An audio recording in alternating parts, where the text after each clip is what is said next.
అనకాపల్లి నియోజకవర్గంలో రోజు రోజుకు మారుతున్న రాజకీయ సమీకరణాలు. వచ్చే ఎన్నికల్లో వైఎస్ఆర్సీపీ ఓటమి లక్ష్యంగా పనిచేస్తున్న టీడీపీ, జనసేన. సీనియర్ నాయకుడు దాడి వీరభద్రారావు చేరికతో బలం పుంజుకున్న టీడీపీ.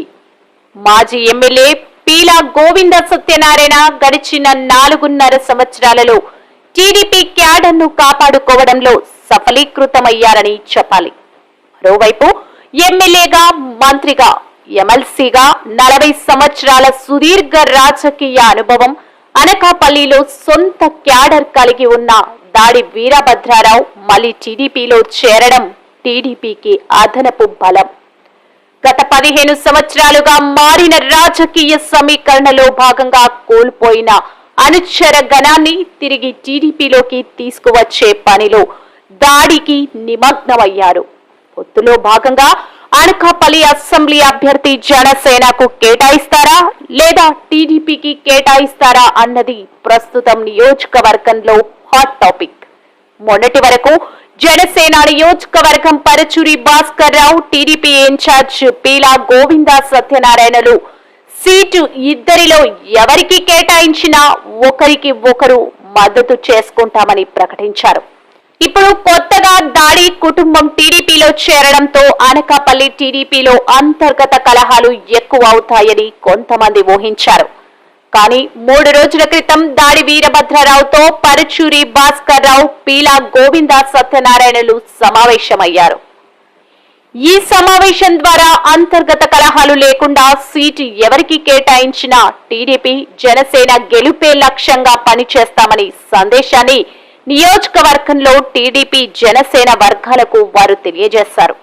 మరో టీడీపీ నాయకుడు బుద్ధ నాగా జగదీశ్వరరావు కూడా ఒకప్పుడు దాడి వీరభద్రారావు ముఖ్య అనుచరుడే కాబట్టి దాడి వీరభద్రారావు చెబితే ఆయన కాదనరన్న టీడీపీ శ్రేణుల నమ్మకం. ఇప్పటికే 3 నాయకులు తమ అనుచరులతో నిత్యం సమావేశాలు, చర్చలతో బిజీగా గడుపుతున్నారు. మరోవైపు వైఎస్ఆర్సీపీ అనకాపల్లి అసెంబ్లీ నియోజకవర్గ ఇన్ఛార్జిగా నూతనంగా నియమించబడిన మలసాల భరత్ అనకాపల్లి నియోజకవర్గంలో పరిచయ వేదిక కార్యక్రమంతో రూరల్ గ్రామాల్లో పర్యటిస్తున్నప్పటికీ వైఎస్ఆర్సీపీలో అంత జోష్ కనిపించడం లేదు. రానున్న ఎన్నికల్లో బలంగా ఉన్న ప్రత్యర్థులను అధిగమించడంలో మలసాల భరత్ సఫలీకృతమవుతారా అన్నది ఇప్పుడు నియోజకవర్గంలో ప్రధాన చర్చ. ముఖ్యమంత్రి జగన్మోహన్ రెడ్డి ఆశీస్సులు భరత్ కు పుష్కలంగా ఉన్నప్పటికీ ఆయనను జనాల్లోకి తీసుకెళ్లే బాధ్యతను స్థానిక వైఎస్ఆర్సీపీ ముఖ్య నాయకులు విస్మరిస్తున్నట్టు కనిపిస్తుందని కొందరు బాటంగానే చెబుతున్నారు. సభలు, సమావేశాలకు భరత్ ను ఆహ్వానిస్తున్నప్పటికీ వాక్ చాతుర్యం, అంతగా రాజకీయ అనుభవం లేని భరత్ జనాలను ఆకర్షించేలా, జోస్ పెంచేలా ప్రసంగించడంలో విఫలమవుతున్నారని అందరికీ ఇప్పటికే తెలిసిన విషయం. ఇది ఎన్నికల సమరానికి సమయం దగ్గర పడుతుండటంతో రాజకీయ పార్టీలు గెలుపు కోసం వ్యూహాలు రచిస్తున్నాయి. ప్రస్తుతానికి అనకాపల్లి నియోజకవర్గంలో ఇప్పటి వరకైతే టీడీపీ, జనసేన బలంగా ఉంది అని చెప్పడంలో ఎటువంటి సందేహం లేదు.